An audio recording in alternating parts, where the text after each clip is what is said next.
स्वागत है आप सभी का हमारे एनसीईआरटी गाइडेंस प्रोग्राम में। साथियों, एनसीईआरटी गाइडेंस प्रोग्राम की आवश्यकता क्यों पड़ी, क्यों हमें आपके बीच में इस कार्यक्रम को लेके आना पड़ा।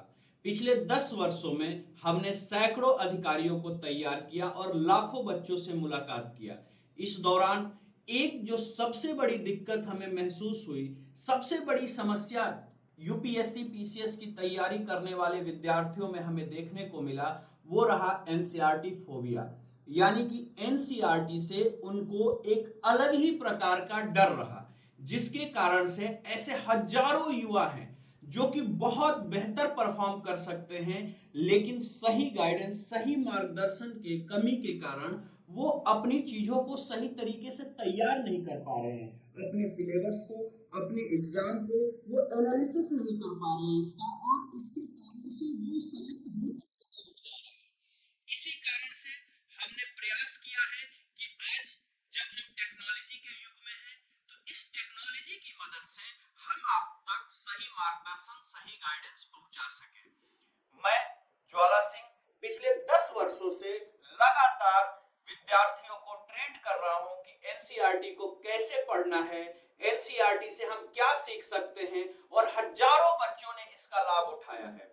मैं न सिर्फ एनसीईआरटी को पढ़ने पढ़ाने का काम करता हूं, बल्कि मेरा सौभाग्य रहा है कि एनसीईआरटी जिन लोगों ने लिखा है, जैसे प्रोफेसर योगेंद्र यादव जी वगैरह लोग, उनके साथ भी मुझे काम करने का मौका मिला है। इसलिए मैं बहुत दावे के साथ इस बात को कह सकता हूं कि आप इत्मीनान से अगले कुछ मिनटों तक मेरी बात को ध्यान से सुनिए। शायद इस प्रोग्राम के बाद, इस सेशन के बाद आपके कई सारे सवाल हैं, उनके उत्तर अपने आप मिल जाएंगे, और शायद अगला आईएएस, अगला आईपीएस आप में से कोई एक हो।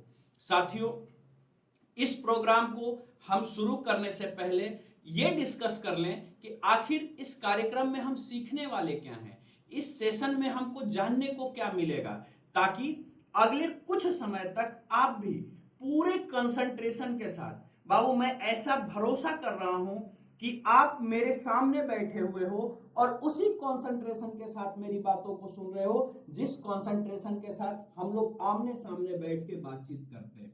बहुत विश्वास, बहुत भरोसे के साथ, बहुत ईमानदारी के साथ मैंने आज तक जो कुछ भी सीखा है, जो कुछ भी जाना है, वो मैं आपको बताने का प्रयास कर रहा हूं, इस उम्मीद के साथ कि शायद आप में से कोई अगला आईएएस, कोई अगला आईपीएस इस देश को मिले, जो इस देश के भविष्य को बदल के रख दे। साथियों, हम चलिए देखते हैं कि इस कार्यक्रम में, इस सेशन में, आज के इस वीडियो में हम लोग किन किन मुद्दों पे बात करने वाले हैं, कौन कौन से टॉपिक को देखने वाले हैं। तो सबसे पहले हम जान लेते हैं कि इस कार्यक्रम में हम क्या सीखेंगे। फर्स्ट अटेम्प्ट में यूपीएससी क्लियर करने का एकमात्र तरीका क्या हो सकता है। आप में से कई लोग हैं जो दिन रात मेहनत करते हैं, और दिन रात मेहनत करते हैं सिर्फ एक ख्वाब के साथ कि हमें पहले ही प्रयास में यूपीएससी एग्जाम क्लियर करना है। अब पहले ही प्रयास में यूपीएससी एग्जाम क्लियर करना है, तो ऐसा नहीं है कि केवल आप ही इस बात को सोच रहे होंगे।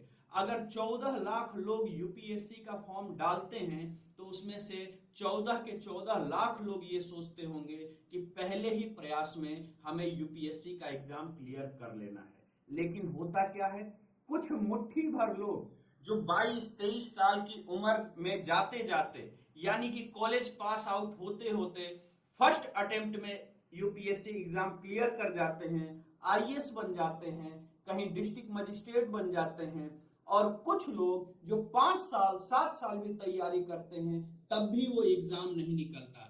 आखिर क्या कारण है? क्योंकि हम सब ही मानव हैं, और जब हम सभी मानव हैं, तो मानव में ईश्वर ने तो बनाते हुए कोई कमी नहीं किया। सबको उतना ही बुद्धि दिया, उतना ही विवेक दिया, उतना ही हाथ पैर आंख कान इंद्रिया सब कुछ उतना ही दिया। फिर आखिर ऐसी कौन सी कमी रह जाती है जो कुछ बच्चे फर्स्ट अटेम्प्ट में क्लियर करते हैं और कुछ बच्चे 5 साल तैयारी करने के बाद भी नहीं क्लियर कर पाते? आखिर वो कौन सी कमी है? तो इस पे हम डिस्कस करेंगे। दूसरा टॉपिक आज हम डिस्कस करेंगे कि एनसीईआरटी यूपीएससी के लिए इतना महत्वपूर्ण क्यों है।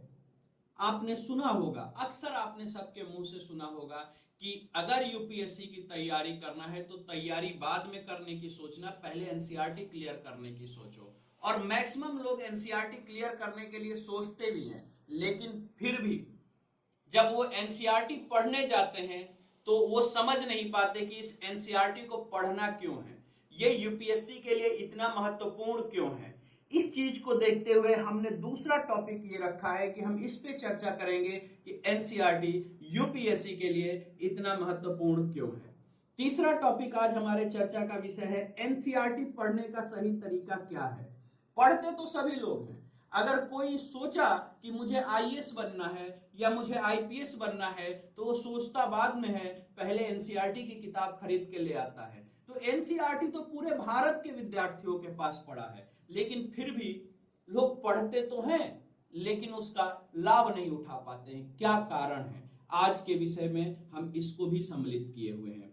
अगला हमारा पॉइंट होगा प्रीलिम्स और मेंस में क्या डायरेक्ट क्वेश्चन पूछता है एनसीईआरटी से।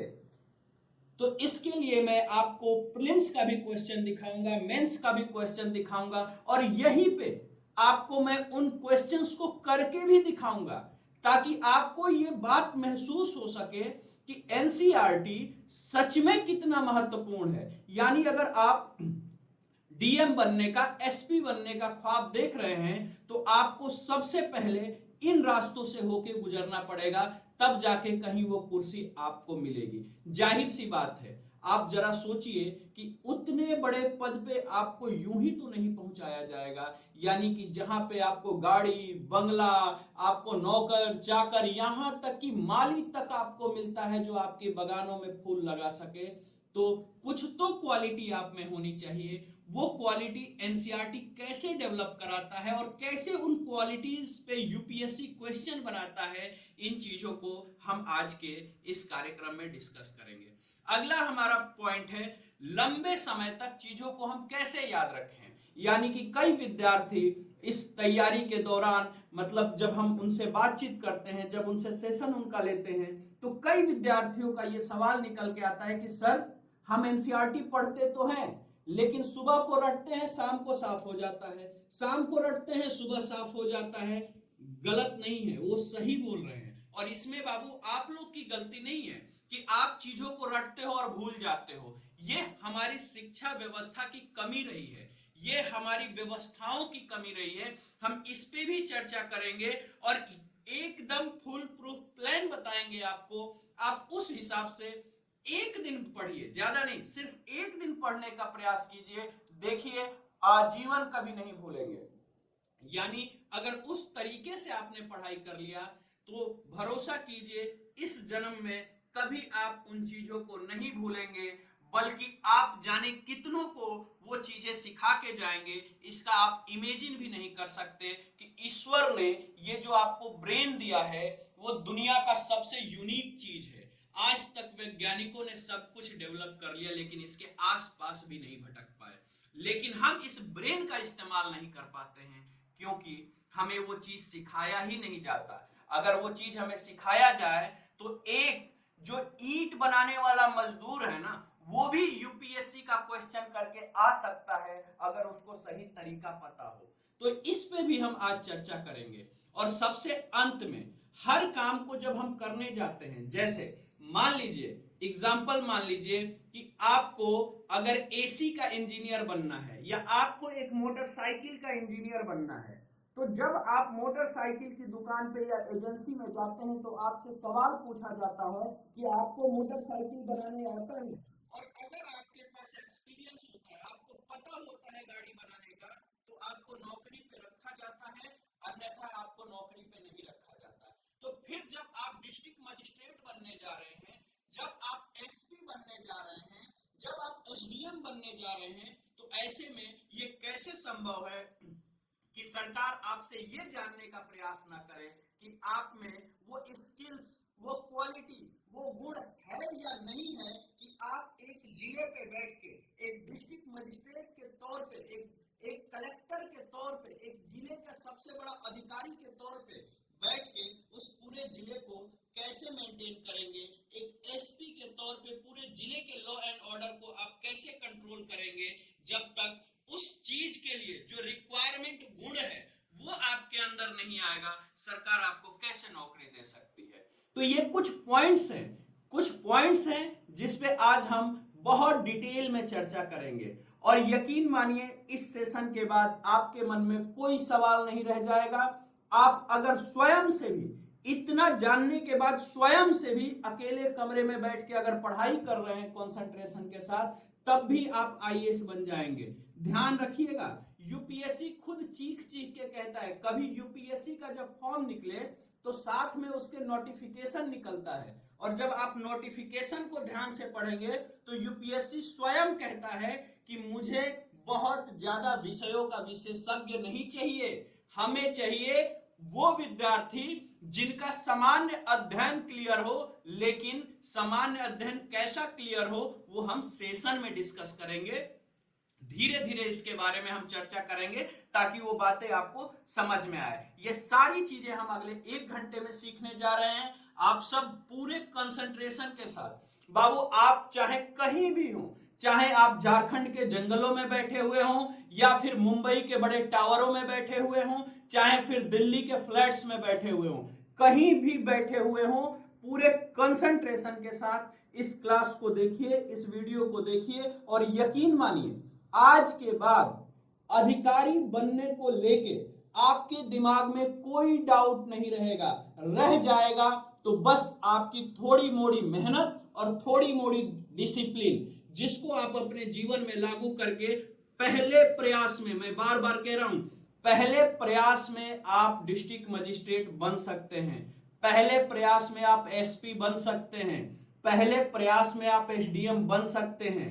जो लोग पहले प्रयास में बनते हैं उनमें कोई ऐसा विशेष ईश्वर ने मतलब कि उनके 4 हाथ पैर नहीं दे दिया होता है, या ईश्वर ने उनके कंधे पे 2 सिर नहीं दे दिया होता है, वो भी बिल्कुल आप ही की तरह होते हैं। बस फर्क ये होता है कि वो चीजों को लेके अलग तरीके से सोचते हैं, क्योंकि उनको वैसा माहौल मिला होता है, उनको ऐसी समाज मिले होते हैं, ऐसा कॉलेज स्कूल्स मिला होता है जहां से वो चीजें सीख पाते हैं, और आप सिर्फ इसलिए रह जाते हो क्योंकि उसके बारे में आपको जानकारी नहीं होती है। आज के सेशन में मैं वो सारी जानकारी आपको अवेलेबल कराने जा रहा हूं। तो चलिए सबसे पहले हम शुरुआत करते हैं कि आखिर जो ये यूपीएससी एग्जाम है, इस एग्जाम में पेपर कौन कौन से होता है। तो देखिए इस एग्जाम में बाबू सबसे पहले पेपर होता है प्रीलिम्स का।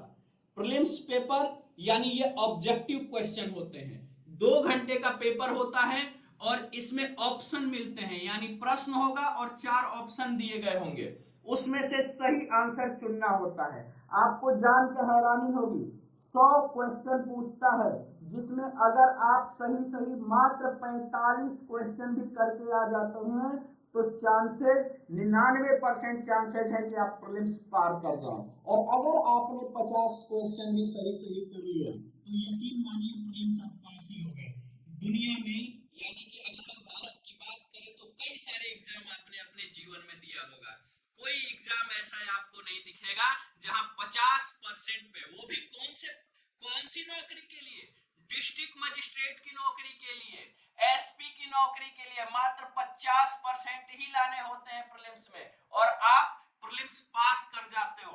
बस बच्चों को पता नहीं होता चीजें सही तरीके से, इसलिए वो कंफ्यूज्ड रहते हैं, उनकी तैयारी सही डायरेक्शन में नहीं होती है। अगर आप 100 में से 50 क्वेश्चन कर ले जाते हैं, 100 में से 50 क्वेश्चन करते हैं तो बाबू एक क्वेश्चन के आपको 2 नंबर मिलते हैं, लगभग 100 नंबर आपको मिल जाता है। जान के आपको हैरानी होगी कि पिछले 5-7 सालों से 85 नंबर, 88 नंबर, 90 नंबर पे प्रीलिम्स क्वालिफाई हो जाता है। प्रीलिम्स में एक पेपर जीएस का होता है और एक सीसेट का होता है। सीसेट तो केवल पास करना होता है, केवल पास करना होता है, 80 क्वेश्चन सीसेट में होते हैं, इसे केवल पास करना होता है, इसमें आपको कुछ भी नहीं करना, मात्र 27 क्वेश्चन करके आ जाइए, यानी 68 नंबर लेके आ जाइए, इसमें मात्र 68 नंबर, 200 नंबर में से सीसेट में 68 नंबर लेके आ जाइए, आप पास हो जाएंगे। तो पहला जो पेपर होता है यूपीएससी का वो प्रीलिम्स का पेपर होता है, उसमें एक पेपर सुबह मॉर्निंग में जीएस का होता है और सेकेंड हाफ में यानी कि लंच के बाद सीसेट का होता है। इस पे मैं किसी और वीडियो में बहुत डिटेल में चर्चा कर दूंगा कि कैसे इसको भी बहुत आसानी से निकाला जा सकता है अगर थोड़ा बहुत भी आपने पढ़ा हो। अच्छा, वो थोड़ा बहुत पढ़ाई कितनी होनी चाहिए, आज हम उस पढ़ाई पे चर्चा कर रहे हैं। इस एग्जाम को निकालने का और टेक्निक जो है उसका कुछ पॉइंट और डिस्कस करेंगे, कुछ कभी और डिस्कस करेंगे। जब आप इस प्रीलिम्स को पास कर जाते हो तो आप देते हो ये मेंस का एग्जाम। मेंस का एग्जाम रिटन एग्जाम होता है। मेंस का एग्जाम रिटन एग्जाम होता है। इसमें आपको लिखना होता है, 250-250 नंबर के पेपर होते हैं। इसमें देश की समस्याओं पे सवाल पूछता है कि अगर आप डिस्ट्रिक्ट मजिस्ट्रेट बन के अगर किसी जिले में गए और आप अगर किसी जिले में डीएम बन के हैं और आपको पता है कि उस जिले में गरीबों को खाने के लिए, गरीब भूखे ना मर जाए, इसके लिए राशन कार्ड की दुकानें होती हैं, पीडीएस सिस्टम जिसे कहते हैं। तो अगर उस पीडीएस सिस्टम से अनाज बाजार में काला बाजारी करके बेचा जा रहा है तो बताइए आपके पास वो कौन कौन से तरीके हैं कि उस अनाज के काला बाजारी को आप रोक सकते हैं। अगर आप कहीं पे हैं, ये ऊंची ऊंची बिल्डिंगें बन रही हैं, ये ऊंचे ऊंचे शोरूम बन रहे हैं, तो जहां पे ये बन रहे हैं ना, वहां पे उससे पहले जंगल हुआ करता होगा, वहां पे ढेर सारे जानवर रहा करते होंगे, वहां ढेर सारे जीव रहा करते होंगे। तो अगर आप ये बिल्डिंग बना रहे हो तो उन जीवों को वहां से निकाल के फेंक दे रहे हो, उनको मार दे रहे हो। तो जब ये प्रकृति में अनबैलेंस होगा तो आप बैलेंस कैसे क्रिएट करोगे? सरकार उसके लिए कौन कौन सी योजना चला रही है, आप अपने डिस्ट्रिक्ट में कैसे इन सारी चीजों को मैनेज करोगे? अगर आप डिस्ट्रिक्ट मजिस्ट्रेट की कुर्सी पे बैठे हुए हो और कोई व्यक्ति आपके यहाँ आया कि मुझे किसी ने गाली दिया है, मुझे किसी ने मेरा मूल अधिकारों का हनन किया है, तो क्या आपको मूल अधिकारों के बारे में जानकारी है या नहीं है? अभी जैसे वक्फ बोर्ड का मामला चल रहा है, आर्टिकल 25-26 का मामला चल रहा है, अभी मान लीजिए तमाम ऐसे देश में समस्याएं चल रहे हैं जिसपे आपसे सवाल पूछता है मेंस में, ये जानने के लिए कि आप कितना सोच पाते हो देश के लिए, कितना सोच पाते हो समाज के लिए, कितना सोच पाते हो उन लोगों के लिए जो समाज में हाशिए पे हैं, जो समाज के अंतिम पायदान पे खड़े हैं। यानी कि आप एज ए डिस्ट्रिक्ट मजिस्ट्रेट उनके जीवन में क्या परिवर्तन ला सकते हो, यह जानने का यूपीएससी प्रयास करता है मेंस में। उसके बाद कोशिश करता है वो इंटरव्यू में जानने का, यानी जब आप प्रीलिम्स क्लियर कर लेते हैं तो आप मेंस लिखते हैं, और मेंस में भी बाबू 50% जो पा जाता है वो टॉपर होता है, यानी वो आईएएस बन जाता है, टॉपर होता है। और जब आप मेंस क्लियर करते हो तब इंटरव्यू की बारी आती है, और इंटरव्यू में आपसे बाकी की जानकारी यानी आपकी पर्सनालिटी टेस्ट किया जाता है कि आपके अंदर लीडरशिप क्वालिटी है कि नहीं, आपके अंदर क्रिटिकल सिचुएशन को हैंडल करने की क्षमता है कि नहीं। और ये सारी चीजें आपको सीखनी पड़ती है यूपीएससी की तैयारी के दौरान। और यूपीएससी की तैयारी के दौरान अगर इन सारी चीजों को सीखना है तो ये आप कहां से सीखोगे, कैसे सीखोगे, कौन सी किताबें हैं जो ये आपको सिखाएंगी? तो बाबू इसके लिए कोई एक किताब नहीं है। अगर आप हमसे पूछें कि सर कोई एक किताब नहीं है तो फिर हम कैसे तैयारी करें, तो हम आपको एक ही गाइडेंस देंगे, बेटा सबसे पहले ये एनसीईआरटी से शुरू करो। एनसीईआरटी वो पहला सीढ़ी है जो आपका बेसिक तैयार कराता है, जो आपको बताता है कि मूल अधिकार क्या है, जो आपको बताता है कि ये बायोडाइवर्सिटी क्या है, जैव विविधता क्या है, जो आपको बताता है कि बेटा जब आप समानता की बात करते हो तो समानता आप समाज में कैसे स्थापित करोगे, जो आपको बताने का प्रयास करता है कि ये यही समानता है। जब आप इसको बेसिक में समझ लेते हो एनसीईआरटी में कि सब लोग बराबर हैं, तो ये समानता एक दिन में स्थापित नहीं हुआ।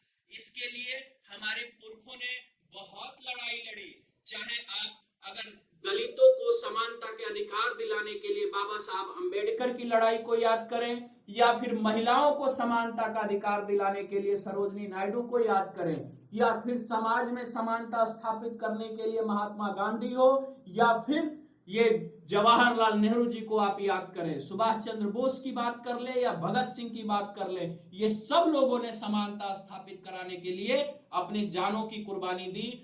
आजीवन लड़ते रहे और इन सब लोगों ने बहुत सी यातनाएं भी सही। तो ये समानता आपको इतनी आसानी से प्राप्त नहीं होता है, तो इसके बारे में हमें कहाँ जानकारी मिलेगी? ये मॉडर्न हिस्ट्री में जानकारी मिलेगी। आधुनिक भारत का इतिहास पढ़ते हुए आपको समानता के बारे में जानकारी मिलती है। ये कहाँ पता लगेगा? एनसीईआरटी पढ़ने में पता लगेगा। जब आप एनसीईआरटी पढ़ते हो तभी आपको पता चलता है कि मॉडर्न हिस्ट्री में समानता के लिए संघर्ष तो हमने पढ़ लिया, लेकिन ये समानता स्थापित करने के लिए सरकारें क्या कर रही हैं, इसको पढ़ने के लिए आपको एनसीईआरटी की ही पॉलिटिकल साइंस की किताब खोलनी पड़ेगी, जहां आप संविधान पढ़ोगे और इसी संविधान में आप जानोगे कि संविधान के माध्यम से समानता स्थापित करने के लिए संविधान में क्या क्या लिखा गया है। और जब ये आप बेसिक तैयार कर लेते हो तब आप एडवांस की तरफ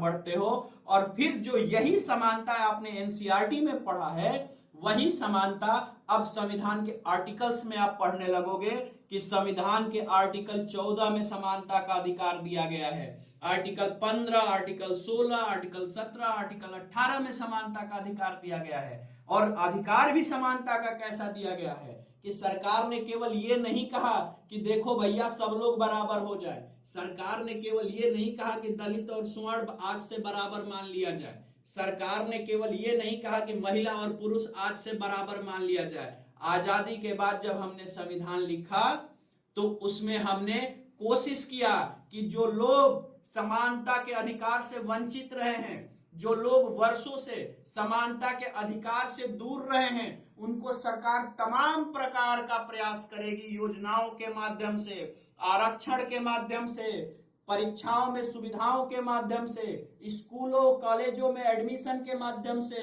बैंक में उद्यमी बनने के लिए लोन के माध्यम से, तमाम ऐसे प्रयास करेगी कि अगर कोई व्यक्ति समाज में ऊपर है और कोई नीचे है तो ये नीचे वाले को ऊपर उठा के बराबर कर दिया जाए और इस तरह से हम अपने समाज में समानता स्थापित करेंगे। ये आप पढ़ते हो एडवांस में, लेकिन ये जानने के लिए आपको सबसे पहले जानना तो पड़ेगा कि आखिर समानता है क्या और समानता के लिए हमारे इतिहास में क्या क्या हुआ है। ये आपको एनसीईआरटी से सीखने को मिलेगा। और जब आप एनसीईआरटी को इत्मीनान से पढ़ लेते हो, एनसीईआरटी से ये बेसिक बातें सीख लेते हो, स्वतंत्रता क्या है, समानता क्या है, जब आप सीख लेते हो इन बेसिक बातों को तब आप एडवांस पढ़ते हो कि इसको इंप्लीमेंट कैसे करें। तब आप एडवांस पढ़ते हो कि डिस्ट्रिक्ट मजिस्ट्रेट की कुर्सी पे बैठ के आप पूरे अपने जिले के लोगों को समानता का अधिकार कैसे दिला सकते हो, स्वतंत्रता का अधिकार कैसे दिला सकते हो। जब आप उस कुर्सी पे बैठोगे तो कैसे सबके साथ न्याय करोगे। बाबू खुद सोचो ना, अगर मैं आपसे एक सवाल पूछूं, मैं आप लोगों से, सब लोग कंसंट्रेट कीजिए, मैं आप लोगों से एक सवाल पूछता हूं कि ऐसा क्या है जो लागू कर दिया जाए इस देश में तो कोई भी दुखी ना रहे, सब खुशहाल रहे। ऐसा कौन सा एक चीज है जिसे लागू कर दो तो इस देश में कोई दुखी ना रहे?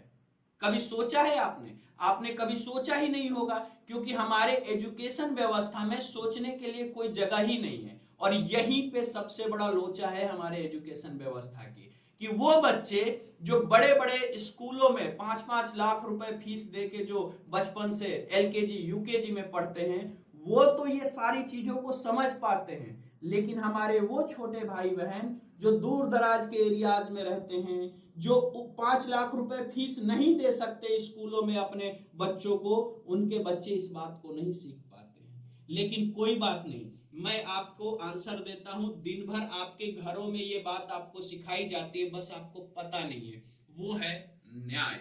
अगर समाज में आपने न्याय लागू कर दिया, अगर सब लोग न्यायोचित बातें करने लगे, सब लोग सत्य बातें करने लगे, तो न पुलिस व्यवस्था की जरूरत है, न डिस्ट्रिक्ट मजिस्ट्रेट की जरूरत है, न सीएम की जरूरत है, न पीएम की जरूरत है, किसी की जरूरत नहीं है।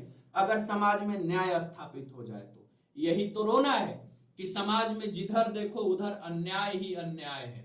आपने भी कभी अन्याय का सामना किया होगा, आप नहीं किए होंगे, आपके माता पिता अन्याय का सामना किए होंगे, और फिर उस अन्याय से लड़ने के लिए आपको जरूरत पड़ती है व्यवस्थाओं की, चाहे वो डीएम साहब की जरूरत पड़े, चाहे सीएम साहब की जरूरत पड़े, या फिर पीएम साहब की जरूरत पड़े। तो इस कुर्सी पे बैठ के आपका काम क्या है? अपने लोगों को न्याय दिलाना। अब अपना लोग कौन है? क्या आप जिस जाति से है उस जाति के लोग आपके अपने हैं? नहीं। क्या आप जिस धर्म से हैं उस धर्म के लोग आपके अपने हैं? नहीं।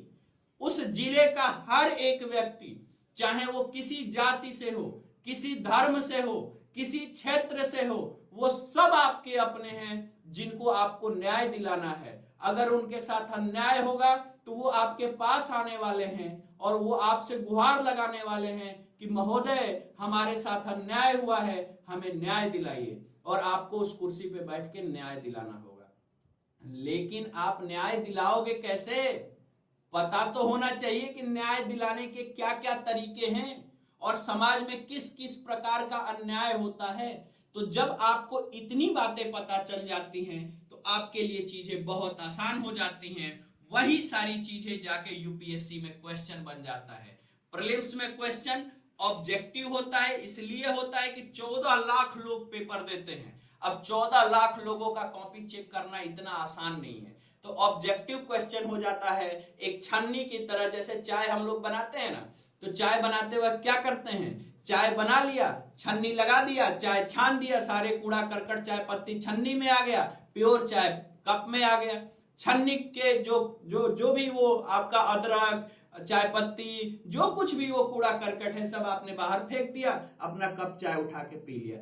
ऐसे ही यूपीएससी क्या करता है? प्रीलिम्स को छन्नी की तरह यूज करता है, और जो यहां से 10-15 हजार बच्चे जो न्याय को समझ रहे हो, जो समझ रहे हो कि उस कुर्सी पे बैठ के क्या करना होगा, जो समझ रहे हो कि हमें एनसीईआरटी कैसे पढ़ना है और वैसे पढ़े भी हो, वो बच्चे 15,000 18,000 के करीब मेंस एग्जाम के लिए बचते हैं। और इन्हीं बच्चों में से लगभग 1,000 बच्चे जो है 3,000 के करीब इंटरव्यू में जाते हैं और 1,000 के करीब फाइनल अधिकारी बन के निकलते हैं।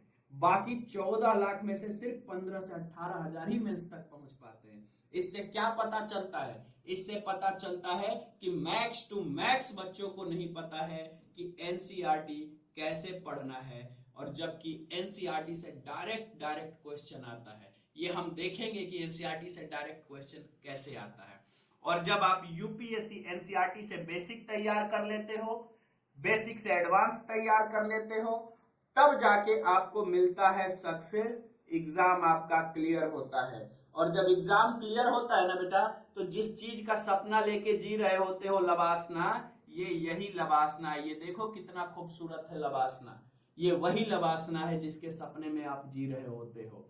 और फिर आपको यहाँ पे ट्रेनिंग दिया जाता है, और जिस वक्त आपका इंटरव्यू क्लियर होता है उस वक्त आप देश के गणमान्य व्यक्तियों में से एक बन जाते हो। यानी एक बच्चा जो खेतिहर मजदूर का बच्चा है वो एक रात में देश के गणमान्य व्यक्तियों में से एक बन जाता है, देश के विशिष्ट व्यक्तियों में से एक बन जाता है। कल तक जिस बच्चे को किसी कार्यक्रम में बुलाया नहीं जा रहा था, एक रात बाद ही उस बच्चे को लोग फूलों की गुच्छे लिए, फूलों की मालाएं लिए, कार्ड्स लिए आगे पीछे घूमते फिरते हैं कि साहब 1 मिनट के लिए ही सही केवल हमारे दरवाजे पे आके घूम के चले जाइएगा। भारत में दूसरा कोई ऐसी व्यवस्था नहीं है बेटा जो आपको जीरो से उठा के हीरो बना दे। यूपीएससी और पीसीएस एग्जाम एकमात्र ऐसा एग्जाम है जो रातों रात आपको रंक से राजा बनाता है। आपने सुना होगा कि ईश्वर जिसको चाहे उसको राजा से रंक बना दे और रंक से राजा बना दे। रंक मतलब भिखारी, गरीब, जो मजबूर हो। लेकिन ईश्वर का तो नहीं पता, लेकिन अगर आपने यूपीएससी एग्जाम निकाल लिया तो एक रात में आप रंक से राजा बन जाते हो। दूसरा कोई ऐसा एग्जाम नहीं है। तो अगर एग्जाम ऐसा है तो डिमांड भी इसका कुछ स्पेशल होगा। अब देखते हैं वो डिमांड क्या है, कैसे हमें एनसीईआरटी को पढ़ना चाहिए, एनसीईआरटी इतना इंपॉर्टेंट क्यों होता है, इन सारे विषयों पे अब आगे देखते हैं। अच्छा, जब हमें यही देखना है कि एनसीईआरटी कैसे पढ़ना चाहिए, तो हम सीधे एनसीईआरटी से ही पूछ लेते हैं ना कि भाई एनसीईआरटी किताब तुम ही बता दो हमें कि तुम्हें कैसे पढ़ना है। अब आपको लगेगा क्या ही सर, क्या ही मजाक कर रहे हैं, एनसीईआरटी तो एक किताब है, वो कैसे बता सकता है कि हमें कैसे पढ़ो। ये ऐसा आपको लगता है बेटा कि किताब आपसे बोलता नहीं है, लेकिन जरा सोचिए, आप जरा सोचिए कि मैं आपसे बोल के बातचीत कर रहा हूं तो आप पूरे कंसंट्रेशन से हमारी बात सुन रहे हैं ना। मान लीजिए कि मैं यहाँ पे अवेलेबल नहीं होता, टेक्नोलॉजी इतनी नहीं बढ़ी होती, ये लाइव क्लासेस, ये रिकॉर्डेड क्लासेस नहीं होते, ये वीडियो नहीं बन पा रहे होते, तो फिर मैं आपसे कैसे बनता।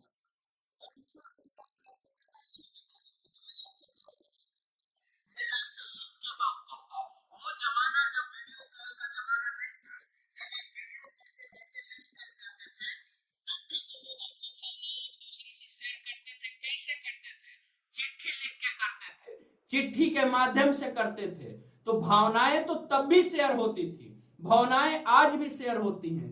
फर्क क्या है, आज वीडियो कॉल के माध्यम से शेयर होती है क्योंकि टेक्नोलॉजी बढ़ गया है, तब लिख के शेयर होती थी चिट्ठी के माध्यम से।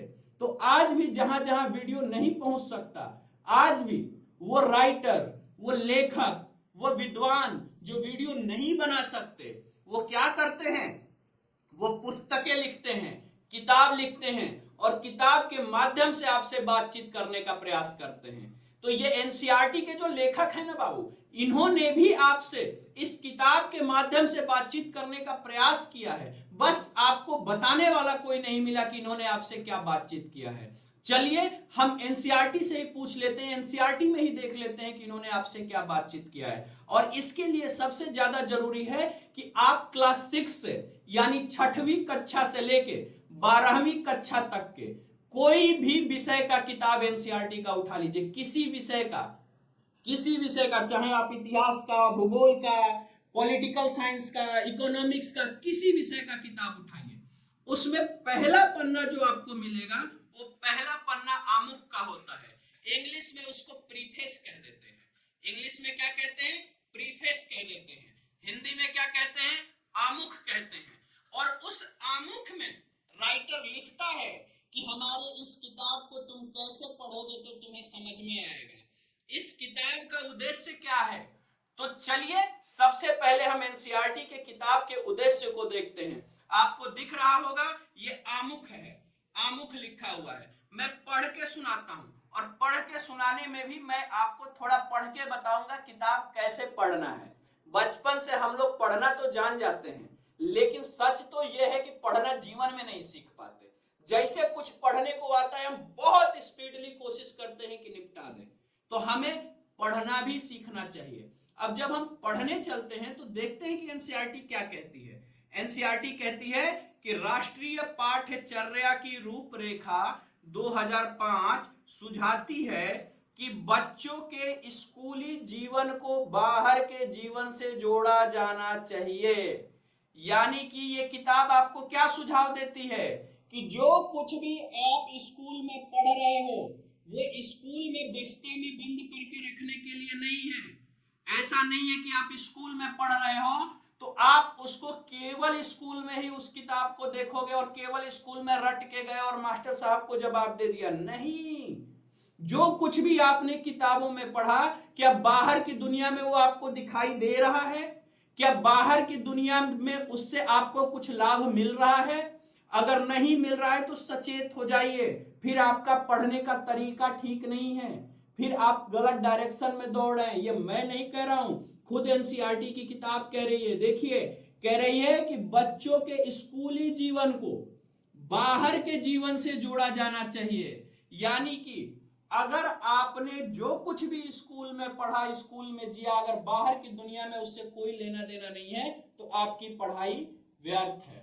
आगे ये क्या कहता है, यह सिद्धांत किताबी ज्ञान की उस विरासत के विपरीत है जिसके प्रभाववश हमारी व्यवस्था आज तक स्कूल और घर के बीच अंतराल बनाए हुए है। यानी कि ये कह रहा है कि ये जो सिद्धांत है कि स्कूली जीवन को बाहर के जीवन से जोड़ा जाना चाहिए बच्चों के, ये जो सिद्धांत है ना वो उस किताबी ज्ञान की परंपरा के विरुद्ध है। कौन से किताबी ज्ञान के परंपरा के विरुद्ध है, जिसमें छड़ी के माध्यम से रटवा दिया जाता था। वो रटा हुआ किस काम का है, सुबह रटो शाम को गायब। और छड़ी के माध्यम से किताब को याद तो करा दिया गया, लेकिन क्या उस किताब में जो लिखा था उसका इस्तेमाल बच्चे ने अपने जीवन में कर पाया? अगर नहीं कर पाया तो फिर वो स्कूल जाने का उसको क्या फायदा मिला, पढ़ने का उसको क्या फायदा मिला? अगर आप भी ये गलती कर रहे हैं तो सतर्क हो जाइए। हो सकता है आप 4 प्रश्न उत्तर याद कर लें, आईएएस का क्वेश्चन आप नहीं कर पाएंगे। आगे देखिए ये क्या कह रहा है कि इस पाठ्यक्रम और पाठ्य पुस्तक इस बुनियादी विचार पर अमल करने का प्रयास है। किस बुनियादी विचार पर? कि बाहर के जीवन, यानी बच्चों को जो स्कूल में सीखने को मिल रहा है, यानी जो ये किताब पढ़ के सीखने को मिल रहा है, और जो उनके बाहर की दुनियादारी है, दोनों में कोई अंतर नहीं है, दोनों एक ही है। स्कूल में किताबें इसलिए पढ़ी जाती हैं, स्कूल में बच्चों को इसलिए भेजा जाता है। स्कूल, ठीक है, ये क्लास 6 की बुक में पढ़ रहा हूं ना, तो क्लास 6 के हिसाब से मैं बता रहा हूं। अगर आप, ठीक है, ग्रेजुएशन कर चुके हैं तब भी आप ये मत सोचिएगा कि ग्रेजुएशन कर चुके हैं। भले आपने ग्रेजुएशन कर लिया है, लेकिन अगर इस तरह से आपकी पढ़ाई नहीं है तो आपने सिर्फ डिग्री लिया है, आप शिक्षित नहीं हुए हैं। तो एक बार इसको बहुत कंसंट्रेशन से पढ़िएगा। ये क्लास 6 में सिखाया जा रहा है। क्लास 6 आप हो सकता है 7-8 साल पहले पढ़ चुके होंगे, लेकिन फिर भी क्लास 6 में ये बातें बताई जा रही हैं। आगे क्या कहा जा रहा है? इस प्रयास में हर विषय को एक मजबूत दीवार से घेर देने की, देखिए क्या कह रहा है कि नई राष्ट्रीय पाठ्यचर्या पर आधारित पाठ्यक्रम और पाठ्य पुस्तक इस बुनियादी विचार पर अमल करने का प्रयास है। इस प्रयास में हर विषय को एक मजबूत दीवार से घेर देने और जानकारी को रटा देने की प्रवृत्ति का विरोध शामिल है। यानी एनसीईआरटी कह रही है कि अगर बच्चों को रटाया जा रहा है तो हम उसका विरोध कर रहे हैं, क्योंकि रटा हुआ किसी काम का नहीं होता। और ये जो आप लोगों ने सब्जेक्ट बना रखा है ना, एक मजबूत दीवार से अलग अलग विषयों को घेर रखा है कि ये पॉलिटिकल साइंस की किताब है, ये इकोनॉमिक्स की किताब है, ये ज्योग्राफी की किताब है, ये साइंस की किताब है। ये मजबूत दीवारों से मत घेरिए, इसको सब्जेक्ट में मत बांधिए। सब एक ही है, और एक मतलब एक मनुष्य है। मान लीजिए ये आप एक व्यक्ति हैं, आप ये एक व्यक्ति हैं, और यही व्यक्ति जब अपनी रोजी रोटी के लिए जाता है तो इकोनॉमी चला रहा होता है। यही व्यक्ति जब खेती कर रहा होता है तो प्रोडक्शन कर रहा होता है, इकोनॉमिक्स है। यही व्यक्ति को जब कोई इसके अधिकारों का हनन करता है, इसकी जब कोई बेइज्जती करता है, जब इसको अधिकार नहीं प्राप्त होते, ये पॉलिटिकल साइंस है, पॉलिटी है। यही व्यक्ति है, ये व्यक्ति किसी एरिया में रहता है, जिस एरिया में रहता है वहां नदियां होंगी, वहां नाले होंगे, वो धरती होगी, वो आसमान होंगे। ये इस व्यक्ति की ज्योग्राफी है।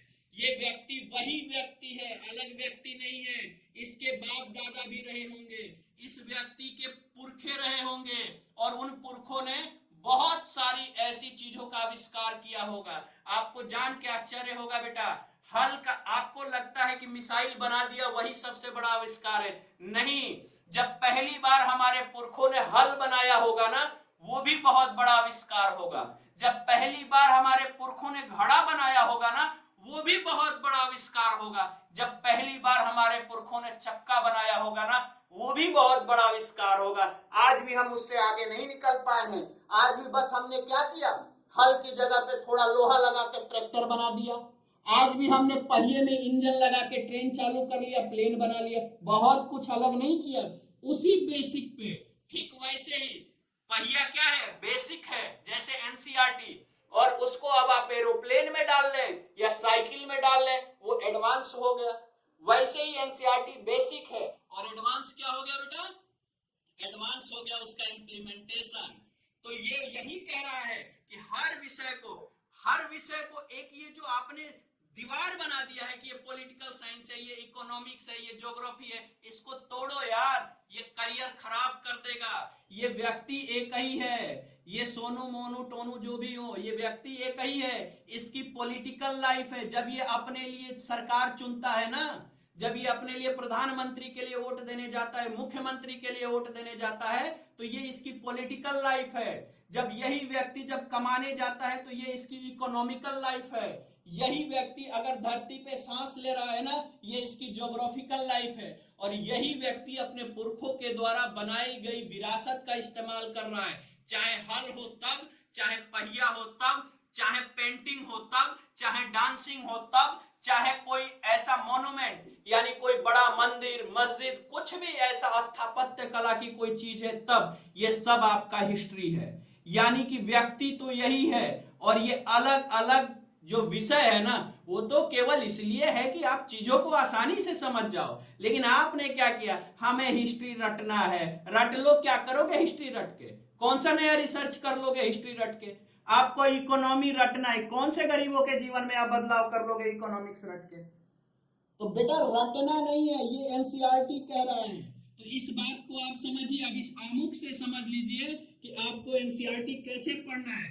रटना नहीं है, समझना है और इसका इम्प्लीमेंटेशन करना है। और ये अगर आपके पास कोई किताब होगी ना एनसीईआरटी का, तो पहला पन्ना खोलिएगा, इंग्लिश में इसको प्रीफेस कहते हैं और हिंदी में इसको आमुख कहते हैं। पढ़ लीजिएगा, पहला पैराग्राफ में ये बात कहा है, पहले पैराग्राफ में। और हाँ, class 6 7th 8th 9th 10th 11th 12th जिस क्लास की किताब आपके पास हो पढ़ लीजिएगा, हर क्लास में ये मिलेगा। यही तो दुर्भाग्य है हमारा, ऐसे ही आपने पढ़ाई नहीं किया है। आपने पढ़ा तो है लेकिन आपने डिग्री लिया है, केवल प्रश्नों का उत्तर रट के दे दिया। आपने 10वीं कर लिया, 12वीं कर लिया, बीए कर लिया, लेकिन जो पढ़ा उसका इस्तेमाल नहीं जाना। अक्सर आपने सुना होगा, अरे साइन थीटा पढ़ लिया, कास्ट थीटा पढ़ लिया, इकोनॉमिक्स पढ़ लिया, हिस्ट्री पढ़ लिया, इसका क्या इस्तेमाल है? कुछ जीवन में काम आया क्या? मैं उनको कहता हूं तो इसीलिए तो तुम मूर्ख हो। अगर जान गए होते कि इसका जीवन में क्या इस्तेमाल है, तो आज तुम उस टॉप पे बैठे होते जहां से तुम गाइड कर रहे होते और लाखों लोग तुम्हारे इशारे पे काम कर रहे होते। इतना ही सीखना होता है बेटा, एनसीईआरटी पढ़ के इतना ही सीखना होता है। तो देखो बेटा, एक आईएएस बनने के लिए क्या चाहिए आप इसको समझो। मैंने आपको क्या किया, सबसे पहले पढ़ के बताया कि बेटा पढ़ते कैसे हैं। तो सबसे पहले तो आपके अंदर रीडिंग स्किल्स होनी चाहिए। सबसे पहले तो आपके अंदर रीडिंग स्किल्स होनी चाहिए। कैसे एक बार में पढ़ के चीजों को आप समझ जाओ कि किताब आपसे कहना क्या चाह रहा है। दूसरा, आपके अंदर राइटिंग स्किल्स होनी चाहिए। यानी किसी चीज को आपने पढ़ा, तो पढ़ने के बाद आप क्या उसको एक्सप्रेस कर पाओगे। यानी कि मान लो कि आपने कुछ पढ़ लिया, पढ़ के समझ लिया, अब इसको अगर आप किसी को बता नहीं पा रहे हो तो वो पढ़ना तो बेकार है ना। अब बताने का क्या क्या तरीका है आपके पास हो सकता है बाबू? तो बताने का तरीका हो सकता है, एक तो राइटिंग स्किल्स, लिखने का तरीका कि आप कैसे लिखते हो। दूसरा, स्वयं को एक्सप्रेस करने का, यानी कि आप कैसे अपनी बातों को रखते हो। कहते हैं ना, बोलना तो इंसान 3 वर्ष की उम्र में सीख जाता है, लेकिन जीवन लग जाते हैं ये सीखने में कि बोलना क्या है। बोलता तो सब कोई है, लेकिन कहां पे क्या बोलना है ये सीखना बहुत ज्यादा जरूरी होता है। तो आपको रीडिंग स्किल्स आपकी सही होनी चाहिए, आपकी राइटिंग स्किल्स सही होनी चाहिए। और बेटा रीडिंग स्किल्स और राइटिंग स्किल्स सही तभी होगा जब आपके पास क्रिटिकल थिंकिंग होगा। क्रिटिकल थिंकिंग किसे कहते हैं? विश्लेषणात्मक सोच। यानी किसी विषय को एक टॉपिक पे अलग अलग विषयों से को अलग, मान लो लेट सपोज एक समानता ही है, इस समानता को ही आप कितने नजरिए से देखते हो। क्योंकि हो सकता है कि मैं भी वही बात कह रहा हूं, तुम भी वही बात कह रहे हो, बस हमारा नजरिया अलग अलग है। इसी नजरिया को तो लोग नहीं समझते हैं, और नहीं समझते हैं तो फिर क्या होता है, आपस में लड़ाई होते हैं, झगड़े होते हैं। तो आपको डिस्ट्रिक्ट मजिस्ट्रेट की कुर्सी पे बैठना है तो आपकी क्रिटिकल थिंकिंग होनी चाहिए, विश्लेषणात्मक सोच आपकी होनी चाहिए, अलग अलग विषयों पे अलग अलग तरीके से विचार रखने आपको आना चाहिए। अगर नहीं आ रहा है तो आपको सोचना चाहिए, क्योंकि आप डिस्ट्रिक्ट मजिस्ट्रेट बनने जा रहे हो। और चौथा सबसे बड़ी बात बेटा, आप अगर किसी जिले में तैनात होते हो, डिस्ट्रिक्ट मजिस्ट्रेट आईएएस बनने के बाद सबसे छोटा पोस्ट होता है। आईएएस बनने के बाद सबसे छोटा पोस्ट होता है डिस्ट्रिक्ट मजिस्ट्रेट। जो जिले में डीएम देखते हो ना, आपको लगता है वाह डीएम साहब, सबसे छोटा पोस्ट है। सबसे बड़ा पोस्ट होता है प्रधानमंत्री का प्रमुख सचिव बनते हैं लोग। यानी पूरा देश चलाते हैं ये लोग, यानी कि देश के केंद्र में। मैं सबसे छोटे पोस्ट को ही लेके आपको समझा देता हूं। अगर आप डिस्ट्रिक्ट मजिस्ट्रेट भी हो तो आप जिले के केंद्र में हो, यानी सारी नजरें आप पे हैं, जिले में क्या हो रहा है क्या नहीं हो रहा है।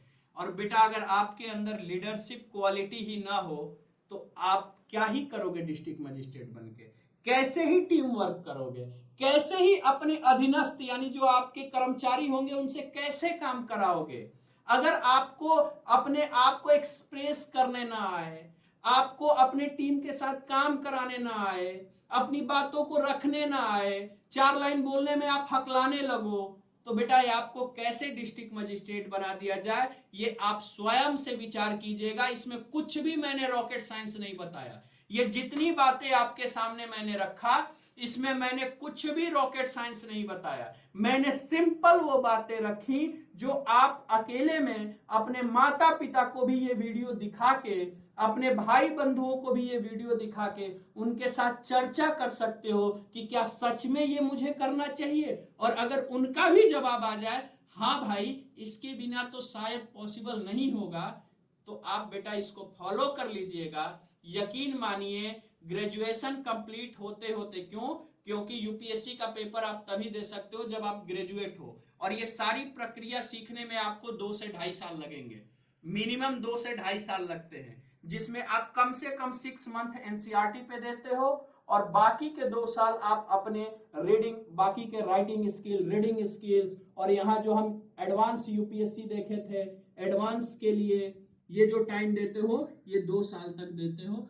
तो लगभग 12वीं के बाद, ग्रेजुएशन के बाद अगर कोई बच्चा लेट सपोज ग्रेजुएशन कर लिया हो, मास्टर्स कर लिया हो, तो थोड़ी उसकी थिंकिंग एक्स्ट्रा हो जाती है, तो ये टाइम पीरियड कम हो जाता है, ये समय कम हो जाता है। लेकिन अगर आप 12वीं में हैं, ग्रेजुएशन में हैं, तो बेटा 1.5-2 साल का आप प्रॉपर टाइम लेके तैयारी कीजिए।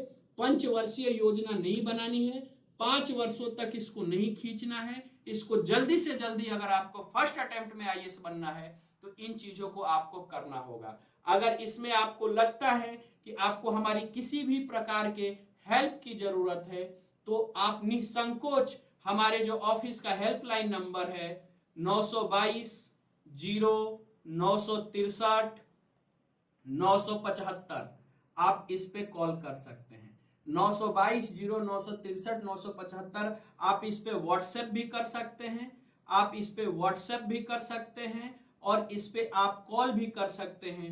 और आपको किसी भी प्रकार के गाइडेंस की जरूरत हो, किसी भी प्रकार की मदद की जरूरत हो तो आप यहां से मदद ले सकते हैं। साथ में अगर आपको एनसीईआरटी की बुक नहीं मिल रहा है पढ़ने के लिए, और अगर आपको पीडीएफ से पढ़ना हो तो आप धाता आईएएस, यही लोगो आएगा जब आप गूगल प्ले स्टोर पे धाता आईएएस सर्च करोगे, तो धाता आईएएस सर्च करोगे तो यही लोगो आएगा। उससे आप हमारा एप्लीकेशन डाउनलोड कर सकते हो। एप्लीकेशन डाउनलोड करके आप वहां से एनसीईआरटी के पीडीएफ डाउनलोड करके आप वहां से फ्री में पढ़ सकते हो, कोई चार्जेस नहीं है।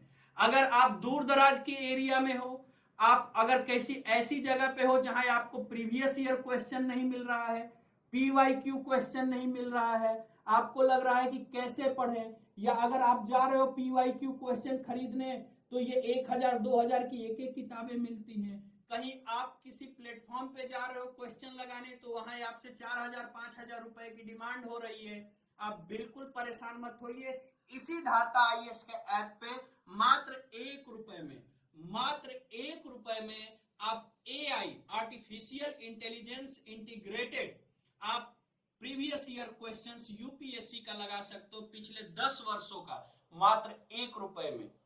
और इसमें भी बिल्कुल व्याख्या के साथ, जहां आपको आर्टिफिशियल इंटेलिजेंस बताता है, एआई आपको बताता है कि किस सब्जेक्ट में आप कमजोर हो, किस सब्जेक्ट में आपको काम करना है, किस सब्जेक्ट में आपको कितना टाइम लग रहा है। यानी बिल्कुल जो आप प्रीलिम्स एग्जाम के टाइम पे अपने जो एग्जाम हॉल में बैठ के एक्सपीरियंस करते हो कि अरे 10 मिनट बचा, 5 मिनट बचा, एकदम उसी एक्सपीरियंस के साथ आप इस ऐप पे सिर्फ 1 रुपए में वो क्वेश्चन कर सकते हो। ये सारी सुविधाएं हमने सिर्फ आपको इसलिए दिया है क्योंकि हमें पता है कि आप में भविष्य का आईएएस छुपा हुआ है, आप में भविष्य का आईपीएस छुपा हुआ है, बस कुछ संसाधनों की कमी के कारण या फिर सही जानकारी, सही गाइडेंस न होने के कारण एक जो सितारा चमक सकता था भारत के आसमान में, कहीं वो डूब न जाए। इसलिए बेटा हमसे जितना हो पाया है हम आपके लिए करने का प्रयास किए हैं। अगर आपको लगता है कि और भी कोई आपको हमसे हेल्प चाहिए, या लगता है कि आपको पूरी एनसीईआरटी ही ऐसे पढ़ना है, तो वो भी बेहद सस्ते कीमत पे, नाम मात्र पे हमारे यहाँ एनसीईआरटी पढ़ाई जाती है। आप हमारी भी मदद ले सकते हो। आपको लगता है कोई और संस्थान से आपको हेल्प मिल सकता है, आप वहां से ले सकते हो।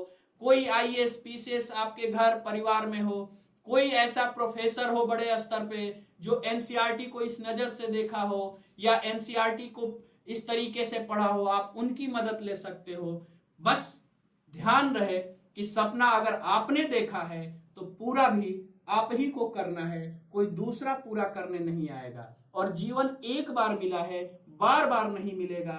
और आप इसी जीवन में सिर्फ कुछ दिनों की मेहनत से, 6 महीने, साल भर, 2 साल की मेहनत से आप अपने आप को जीरो से उठा के राजा की श्रेणी में डाल सकते हो। या फिर इस 6 महीने, साल, 2 साल आप आनंद उठा सकते हो, फिर जीवन भर आपको एक श्रमिक का जीवन जीना पड़ सकता है। निर्णय आपके हाथों में है। इसी के साथ मैं आज के सेशन को एंड करता हूं।